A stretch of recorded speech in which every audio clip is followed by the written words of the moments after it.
Yo, what's up guys, Zexview here. Do you want to have a build that has infinite ignitions that spread like wildfire, have built-in extra detonations that can also heal your allies? Well, if so, you guys have came to the right place. I put together an absolutely insane build using the Dawn Chorus helmet in conjunction with the 1000 Voices and its catalyst. Now, I know some of you might be frustrated by the 1000 Voices because you don't want to grind a raid, which is completely understandable. But if you do want the 1000 Voices, you'll have to complete the Last Wish raid by killing Riven, which is the final boss. And once you do that, you will get a key, which you can open one of the chests after completing the Queen's Walk encounter directly after Riven. Now, I personally got my catalyst for the 1000 Voices from completing Morgeth in the Morgeth Surpassing Pantheon, which is an alternative option if you guys don't want to grind the Last Wish raid. I also do have some alternative builds if you don't want to use an exotic heavy weapon using the Tommy's Matchbook. Absolutely insane build, and I'm really excited to show you this. Alright, so before I get into the build, I'm just going to quickly showcase what it is capable of. It is absolutely nuts. If you guys like explosions, this is definitely the build for you.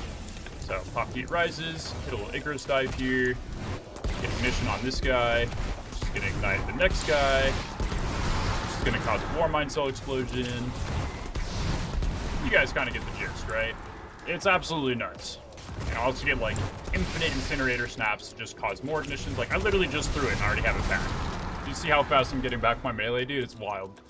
So yeah, without further ado, we'll actually get into the build here.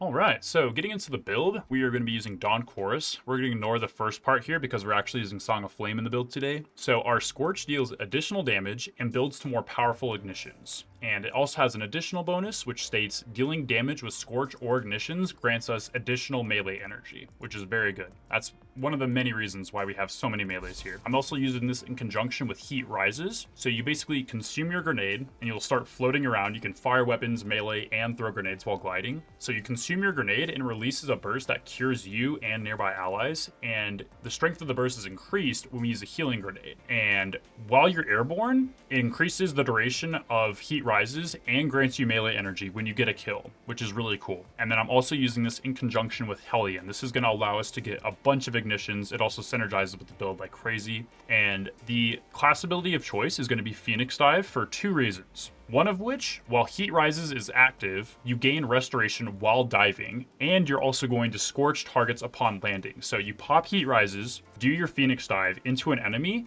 it will scorch them, and then Hellion will shoot them. That's going to cause an ignition right off the bat. And so when we do this dive, we're going to get restoration ×2, but it's only lasting for 3 seconds, which is not a lot of time. So I have a couple different ways to basically increase the duration of restoration ×2. So I'll show you guys that right after the fragments here. So the fragments of choice are going to be Ember of Ashes. That's going to apply more scorch stacks to targets. Ember of Char, which will make our ignitions spread like wildfire. Ember of Singeing is going to give us our class ability back faster when we scorch targets. And then Ember of Empyrean is going to allow us to extend the duration of restoration and radiant, which is really cool. All right, so with that being said, it is a little bit hard to initially get a kill within the 3-second window when your restoration ×2 actually procs. So I can demonstrate that here really quick. So we're gonna pop Heat Rises and then activate our class ability.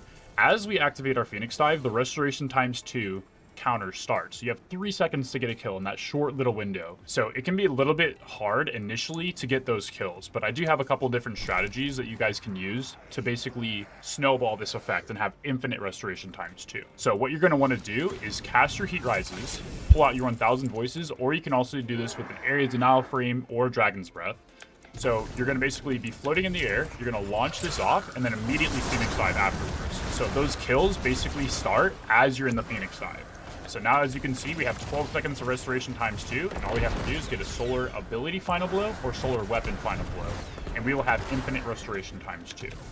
Now, if you are not using the Dragon's Breath or 1000 Voices and Area Denial Frame, I do also have another strategy that you guys can use as well. So for instance, if you're using the Tommy's Matchbook and you don't have a rocket launcher or grenade launcher, Area Denial Frame to launch preemptively before your Phoenix Dive, what you can do is, since our Phoenix Dive is going to be scorching on impact with Heat Rises active, we can use this in conjunction with Hellion to basically cause ignition on impact. So we're going to cause Heat Rises here, Phoenix Dive into these enemies, and they are going to instantly ignite. So that will spread ignitions, and then you can easily get your restoration ×2 up, even without using the 1000 voices or Dragon's Breath, which is really nice.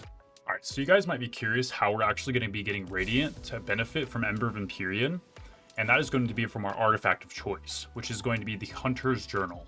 So we're going to be getting Radiant from Radiant Orbs. So since we have a subclass that is solar, all we have to do is just pick up an Orb of Power, and that's going to make us Radiant, which we can then extend the duration by using Ember of Empyrean. Getting solar ability final blows or solar weapon kills will extend the duration of Radiant. Other artifact mods of choice are going to be Shield Crush. So since we are going to be Radiant, our grenade is going to recharge faster, so we can throw down our healing grenade to refresh the duration of restoration ×2. We can re-pop Heat Rises, and it's also going to deal increased damage. So our healing grenade is not going to benefit from that, but our Hellion will benefit from the additional grenade damage since our turrets scale off the grenade stat. I'm also using Elemental Siphon, which is going to give us fire sprites whenever we get a kill with our solar weapons, which is really good. More melee energy from fire sprites. Solar Fulmination is going to increase the damage and radius of our ignitions, which is very good. I'm using Counter Energy to get a little bit more ability regeneration whenever you stun a champion.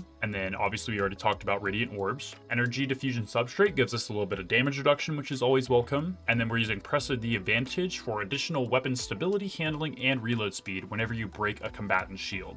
So these are the artifact mods of choice. So if you guys don't have the 1000 voices and its catalyst, or could care less to farm for it, Dragon's Breath is a very good alternative. This rocket launcher causes ignitions like crazy, and with the catalyst, it will basically auto-load itself with the amount of ignitions that we are dealing. As you can see here, I am in a Grandmaster solo, and I'm having no problem clearing some of these enemies that have insane health pools. Spreads ignitions like crazy and is also a very good alternative. Another really cool interaction with this build is if you have any weapon that has Headstone or Crystalline Corpse Bloom. As you can see here, my ignition detonates the stasis crystal, causing a Warmind Cell explosion, further increasing the amount of detonations that we can have with this build. Alright, so getting into the armor mods, our armor mods of choice are going to be Ashes to Assets, which will give us bonus super energy on grenade kills. Now you guys might be confused because I'm using a healing grenade, but ever since Edge of Fate, turrets are considered a grenade. So that's also going to scale off our grenade stat, which is really good because with Warmind charges, we're going to get additional grenade stat. So our Hellion is going to be dealing additional damage and also giving us super energy. I'm also using firepower to get orbs of power from our Hellion kills. I have hands-on for additional super energy from the Incendiator Snap kills, and then we have Harmonic Siphon for even more orb generation from our solar weapons. Heavy-handed for orbs of power on the Incinerator Snap as well. Focusing Strike is basically just going to give us class ability energy when I deal damage with my powered melee. Our stereotypical resistance mods, you can change these all to your liking. And then a solar weapon surge, which is very good to buff our 1000 voices, our Dragon's Breath, Tommy's Matchbook, the list goes on. And then I like to use insulation, which gives us even further cooldown when picking up an Orb of Power for our Phoenix Dive. And then Absolution for just overall ability cooldown when picking up an Orb of Power. And then Reaper is going to basically allow us to get an Orb of Power on our next final blow after we use our Phoenix Dive. Powerful Attraction will collect all nearby orbs when we use our class ability, and then Time Dilation is going to extend the duration of our weapon surge. Another weapon that is very good with the Hunter's Journal is Tommy's Matchbook. Using a different artifact setup, we have two different mods that will allow our Tommy's Matchbook to auto-reload itself, gain increased damage, and give us damage reduction. The Tommy's Matchbook with its catalyst will also cure you when the ignition trigger is active, thus giving you further survivability. So with the Tommy's Matchbook setup, all the armor and armor mods are going to remain the same, except the artifact setup is going to be a little bit different. So we're going to be taking advantage of targeting autoloader, which states while you have an auto rifle equipped, defeating combatants reloads your equipped weapon and temporarily increases the weapon damage. It also additionally awards bonus progress when dealing final blows while surrounded, which is really cool. Then we will also be using sustained fire, which states continuously damaging combatants or healing allies with an auto rifle grants you damage resistance, which is going to be very good because the Tommy's Matchbook does self-damage to you when the ignition trigger is active. Alright, so the armor set bonus of choice for this build is going to be the 7th Seraph armor. The 7th Seraph armor comes from the Cosmodrome, and you can do any activities there to have a chance to get it to drop. I personally farmed out the Master Lost sectors to have a higher chance at getting the tier 5 armor. The 2-piece set bonus states final blows with area of effect damage, solar abilities, or 7 Seraph weapons, Ichlios weapons, we're going to ignore that part for right now, grant Warmind charges. Each stack of Warmind charge is going to increase your weapon and grenade stat. Each stack of Warmind charge that you have is going to increase your weapon and grenade stat by 3 stat points, capping at 10 stacks, which will give you 30 stats to your grenade and your weapon stat, which is very good to increase your Hellion damage and give you more weapon damage as well too. The 4-piece set bonus states, while you have Warmind charges, defeating powerful combatants, which is any combatant with an orange health bar or higher, or destroying a construct like a stasis crystal for example, releases a solar detonation that damages combatants and heals allies. This is going to work very well with weapons that have the perk Headstone or Crystalline Corpse Bloom. Area of effect damage is also included with ignitions as well too, so it's very easy to build these Warmind charges for this build.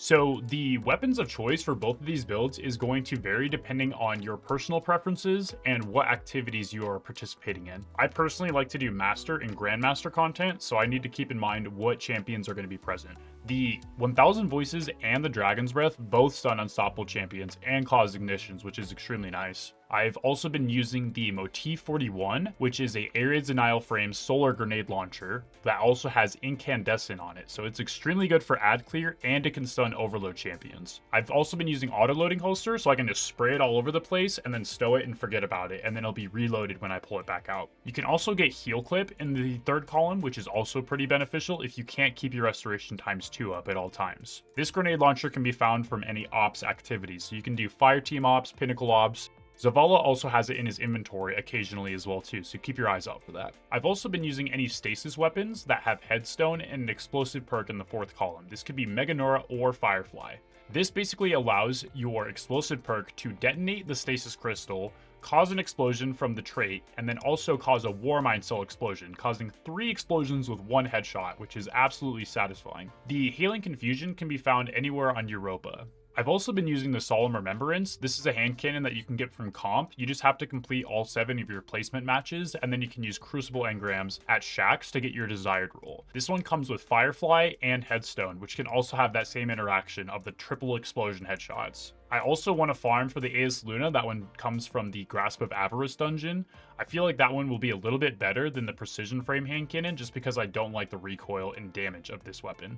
If you're using the Tommy's Matchbook build, you don't have to use the Tommy's Matchbook, which is really nice. You have options here. With this artifact, you can use any auto rifle of your choosing. As of recent, I've also been really enjoying the Ringing Nail. This one comes from the Arena Ops activities. This one can roll with Incandescent and Burning Ambition if you really want to build into those ignitions and explosions, but I personally like Onslaught to have that additional fire rate. This thing absolutely shreds. It can also get heal clip in the 3rd column, but I unfortunately have not gotten that roll yet. Other honorable mentions for this build are any explosive weapons. So area of effect would be rocket pulses, it could be rocket sidearms, regular rocket launchers, or any other weapon that does explosions, basically. Another really cool interaction with Heat Rises and Song of Flame is if you're out of your restoration times 2, you can pop your super and consume your grenade while you're in Song of Flame to refresh your Heat Rises and restoration times 2. This can be very beneficial for a jail free out of card, or if you're just struggling with maintaining your restoration times 2. I found this to be extremely beneficial when I'm in Grandmaster or Master content, when enemies are a little bit harder to kill. I have been doing a lot of Lost Sectors recently, and I've been using these loadouts, and I've actually managed to complete some of these Lost Sectors solo flawlessly. The bread and butter of this build is absolutely the Warmind charges. With ignition kills on powerful combatants, you will spread ignitions and Warmind cell charges as well too. As you can see here, I kill a champion with an ignition, which then spreads a Warmind cell explosion, just spreading like wildfire. This build is extremely satisfying. If you guys are curious about the drip that I've been wearing in both of these builds, I'll show it to you guys right here. I've been using the Callus's Shadow shader, which is unfortunately no longer available, but there are some other gold shaders in the game that look really well with this armor set. The Epalios Following Hood, Gloves of the Taken King, Vestment of the Taken King, both of which are from the Ghost of the Deep dungeon, the Taken Boots, and the Lucent Bond for this drip. Definitely pretty nice for the Golden Warlock look. Then for the Tommy's Matchbook drip, I have one of the newer armor sets that actually gives the Warlock a hood, which is actually lore accurate. I wish Warlocks had more hoods, but I'm using the Magmatic shader to kind of get that solar look, and then I'm using the Astral Stasis Drake Warlock gloves as well with the Taken boots and the loosened bondage as well. Thank you all so much for watching my Solar Warlock build video. This is my very first YouTube video, and I recorded and edited the whole thing myself. It means a lot that you took the time to check it out. I'd really love to hear your feedback, what you liked, what I can improve, and any tips for future videos. Just drop them in the comments below. I read every single one. Also, if you enjoy Destiny content, I stream live on Twitch almost every week, so come hang out with me there. The link is in the description below. If you enjoyed the video, please consider liking and subscribing. It really helps me as a new creator. Thank you again for the support, and I'll see you in the next one. Take care, Guardians.